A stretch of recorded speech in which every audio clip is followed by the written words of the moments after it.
Pernah kebayang nggak sih punya kondisi di mana uang yang kerja buat kita, bukan sebaliknya. Jadi penghasilan itu terus ngalir, bahkan pas kita lagi tidur. Nah, itulah impian dari passive income. Dan dalam pembahasan kali ini, kita bakal ubah impian itu jadi sebuah rencana yang nyata. Kita akan bangun peta jalan yang jelas banget buat meraih kebebasan finansial lewat dividen ETF global. Sebuah strategi modern yang pas banget buat kita, para investor di Indonesia. Oke, biar jelas, kita pasang targetnya dari awal. Sepanjang pembahasan ini, fokus kita cuma satu, gimana caranya menghasilkan $3.500 per bulan.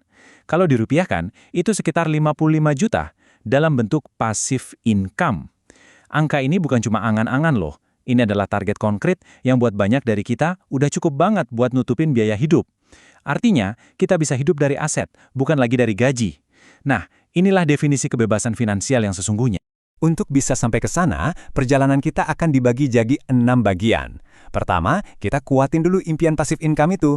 Terus kita belajar dasar-dasar investasi pakai analogi yang gampang banget, tako dan keranjang belanja.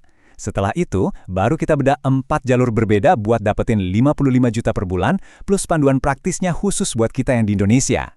Kita juga bakal lihat keajaiban dari compounding, dan yang terakhir, kita tutup dengan checklist langkah pertama yang bisa langsung kamu ikutin. Yuk, kita mulai! Oke, bagian pertama, impian passive income. Sebelum kita ngomongin angka dan strategi, penting banget buat kita paham dulu kenapanya. Ini bukan cuma soal uang, tapi ini soal gimana kita bisa merancang hidup yang kita mau, di mana waktu dan pilihan itu ada di tangan kita. Nah, visi inilah yang akan kita ubah jadi rencana yang terstruktur. Sekarang kita masuk ke bagian kedua, investasi 101, temanya tako dan keranjang belanja. Gini, dunia investasi itu kan kadang kesannya rumit ya. Banyak banget istilah yang bikin pusing. Nah, misi kita di sini adalah untuk menyederhanakannya. Kita akan pecah konsep-konsep dasarnya jadi analogi yang gampang banget dimengerti, biar kamu bisa bangun portofolio dengan lebih percaya diri. Jadi, apa sih sebenarnya dividen itu? Gampangnya gini deh. Dividen itu sebagian kecil dari keuntungan perusahaan yang dibagikan ke para pemilik sahamnya. Ini cara kamu dapat penghasilan dari investasi tanpa perlu jual satu lembar saham pun. Aset kamu tetap utuh, tapi uangnya terus ngalir masuk. Biar lebih gampang, kita pakai analogi toko tako yang ada di slide ini ya. Bayangin kamu beli saham di sebuah toko tako yang lagi laku keras. Artinya kamu itu salah satu pemiliknya. Nah, pas toko itu untung gede, pemiliknya setuju buat bagi-bagi sebagian kecil profitnya. Misalnya 1-5% ke kamu. Itulah yang namanya dividen. Poin kuncinya, kamu dibayar cuma karena jadi pemilik. Sementara toko tako kamu tetap jadi milikmu dan terus beroperasi. Tapi, pasti ada yang mikir, loh, bukannya bahaya ya kalau cuma milih satu saham? Gimana kalau toko tako saya tiba-tiba bangkrut? Nah, ini pertanyaan yang bagus banget dan wajar banget jadi ketakutan para investor pemula. Menaruh semua telur di satu keranjang itu memang berisiko tinggi. Dan disinilah solusinya, yang keren banget. ETF, atau Exchange Traded Fund. Gini logikanya, jangan cuma beli satu toko, tapi beli seluruh mallnya sekalian. Anggap aja ETF itu kayak keranjang belanja yang udah diisiin secara profesional sama ratusan perusahaan terbaik. Ada toko tako, toko burger, supermarket, dan lain-lain. Kalau satu toko lagi sepi, toko-toko lain yang ramai bakal ngebantu. Ini ngasih kita diversifikasi instan dan nurunin resiko secara drastis. Jadi titik awal yang ideal banget. Oke, kita masuk ke inti pembahasannya di bagian ketiga, 4 jalur menuju $3.500 per bulan. Sekarang kita udah ngerti dasarnya, waktunya milih strategi. Kita akan bandingin 4 pendekatan yang beda-beda banget buat mencapai target kita. Masing-masing jalur punya kebutuhan modal, tingkat risiko, dan keuntungan yang unik. Jalur pertama, kita sebut aja si konservatif. Ini strategi yang paling umum, fokusnya ke ETF kayak VMY yang isinya ratusan perusahaan raksasa dan stabil di Amerika. Contohnya Broadcom dan JP Morgan. Kelebihannya jelas, stabil dan pertumbuhan dividennya konsisten. VMY ini misalnya udah naikin dividennya selama 14 tahun berturut-turut loh. Tapi ada tapinya. Buat dapat 55 juta sebulan, modal yang dibutuhin itu gede banget. Sekitar 1,73 juta dolar atau setara 27 miliar rupiah. Jadi ini benar-benar lari maraton, cocok buat investor dengan jangka waktu yang super panjang.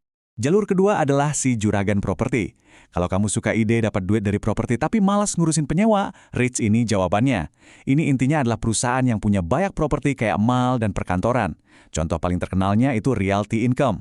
Enaknya dividennya dibayar bulanan dan modal yang dibutuhin jauh lebih rendah, cuma sekitar $745.000 atau 11,7 miliar rupiah. Tapi ada yang perlu diperhatiin nih soal pajak.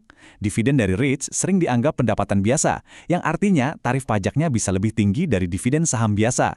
Jalur ketiga adalah si aristokrat. Ini buat kamu yang suka banget sama yang namanya konsistensi. Dividen aristokrat itu julukan buat perusahaan yang udah naikin dividennya setiap tahun minimal selama 25 tahun berturut-turut. Contoh paling topnya Johnson & Johnson. Mereka udah naikin dividen selama 63 tahun tanpa putus. Ini nunjukin kalau perusahaan ini tahan banting banget, udah lewat berbagai krisis ekonomi. Modal yang dibutuhin sekitar 1,62 juta dolar atau 25 miliar rupiah. Dan jalur terakhir yang keempat, si pencetak uang. Nah, ini strategi yang lebih canggih pakai ETF kayak QYLD. Gampangnya, ETF ini menyewakan saham-saham yang dia punya buat dapat penghasilan tambahan secara instan. Hasilnya, modal yang dibutuhin jauh lebih kecil, cuma sekitar 335 ribu dolar atau 5,2 miliar rupiah buat target yang sama. Tentu ada konsekuensinya, potensi kenaikan harga sahamnya jadi terbatas. Ini pertukaran klasik, kamu dapat pemasukan bulanan yang gede banget, tapi kamu ngorbanin potensi pertumbuhan nilai aset kamu di masa depan. Slide ini ngerangkum semuanya dengan jelas banget. Kita bisa lihat perbandingan modal yang dibutuhkan buat masing-masing jalur. Jalur konservatif dan aristokrat butuh lebih dari 1,6 juta dolar, sementara REITs butuh sekitar 745 ribu dolar, dan jalur income cuma butuh 335 ribu dolar.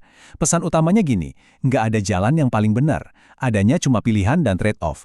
Biasanya pendapatan yang lebih tinggi dengan modal lebih sedikit, itu datang dengan risiko yang lebih tinggi atau potensi pertumbuhan aset yang lebih terbatas. Bagian keempat, panduan buat investor Indonesia. Oke, kita udah ngomongin konsep global, itu penting. Tapi pertanyaannya, gimana cara kita sebagai orang Indonesia bisa mulai? Nah, di bagian ini kita akan bahas langkah-langkah praktisnya, dari milih broker sampai strategi pajak yang cerdas. Oke, langkah pertama banget adalah memilih broker. Gampangnya, ada dua kubu. Buat investor yang lebih serius dan mau memaksimalkan efisiensi pajak, ada Interactive Brokers atau IBKR. Platform ini ngasih akses ke pasar global secara penuh, termasuk ke ETF Irlandia yang bakal kita bahas sebentar lagi. Nah, buat pemula yang cari kemudahan, ada aplikasi kayak GoTrade atau Peluang. Gampang banget dipakainya, bisa mulai investasi dari $1, dan depositnya gampang lewat bank lokal. Pilihannya mungkin lebih terbatas, tapi ini cara termudah dan paling nggak bikin takut buat mulai. Nah, ini nih salah satu tips paling penting dari semua yang kita bahas. Dengerin baik-baik ya. Kalau kita sebagai investor Indonesia beli ETF yang terdaftar di Amerika kayak VYM, dividen kita itu bakal kena potong pajak 30%. Gede banget kan? Solusi cerdasnya, beli ETF yang isinya sama persis, tapi yang terdaftarnya di Irlandia, atau biasa disebut UCITF ETF. Karena ada perjanjian pajak khusus, potongannya langsung anjlok jadi cuma 15%. Ini penghematan 15% yang legal dan terjadi setiap tahun, yang bisa diakses lewat broker kayak IBKR. Bagian kelima, ini bagian favorit saya, kekuatan compounding atau efek bola salju. Disinilah keajaiban sesungguhnya terjadi. Kita akan lihat gimana investasi kecil yang kita lakukan secara konsisten, seiring berjalannya waktu, bisa tumbuh jadi kekayaan yang luar biasa besar. Keajaiban ini bisa terjadi lewat fitur yang namanya DRIP, atau Dividend Reinvestment Plan. Artinya, setiap dividen yang kamu terima, nggak kamu ambil, tapi secara otomatis diinvestasikan lagi buat beli lebih banyak saham. Coba deh, lihat simulasi di slide. Modal awal $10.000 selama 20 tahun, kalau tanpa DRIP, tumbuhnya jadi sekitar $40.000. Tapi dengan ngaktifin DRIP, hasilnya loncat jadi $57.000. Selisih $17.000 itu murni dari efek bola salju. Dividen beli saham baru, yang nanti ngasilin dividen lebih besar lagi. Dan begitu seterusnya. Ini bukti nyata kalau konsisten itu lebih penting daripada modal besar. Lihat deh simulasi ini. Kamu mulai dengan $10.000, terus rutin nabung $500 atau sekitar 7,8 juta rupiah setiap bulan. Dalam 20 tahun, portofolio kamu bisa mencapai $370.000. Atau setara 5,8 miliar rupiah. Yang paling gila, total uang yang beneran kamu setor itu cuma $130.000. Sisanya lebih dari 2 kali lipat modal kamu atau sekitar $240.000. Itu murni hasil dari uang kamu yang bekerja untuk kamu. Luar biasa kan? Oke, kita sampai di bagian ke-6 dan terakhir, checklist langkah pertama Anda. Setelah semua informasi ini, kita akan rangkum jadi sebuah rencana yang simple banget yang bisa kamu mulai hari ini juga. Biar nggak ada lagi keraguan dan kamu bisa langsung bertindak. Ini semacam menu beberapa pilihan ETF yang bisa jadi bahan riset awal kamu. Kalau mau fokus ke kualitas dan pertumbuhan di pasar AS, ada SCHD atau SPYD. Kalau mau eksposur global yang hemat pajak, ada VHL atau VYMI yang domisilinya di Irlandia.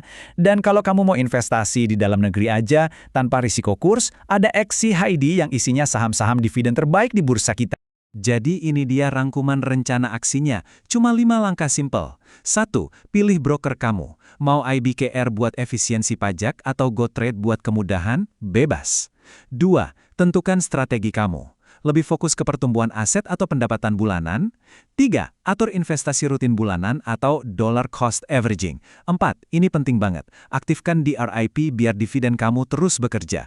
Dan yang kelima, cuekin gejolak harga harian. Fokus kamu itu nambahin jumlah lembar saham, bukan pusingin nilai portofolio jangka pendek.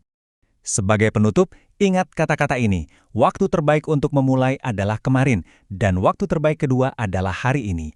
Semoga pembahasan ini bisa ngasih kamu peta jalan yang jelas untuk memulai. Tentu saja, penting banget buat dicatat ya. Semua ini tujuannya untuk edukasi dan bukan nasihat keuangan. Semua investasi punya risiko, jadi selalu lakukan riset mendalam kamu sendiri sebelum mengambil keputusan.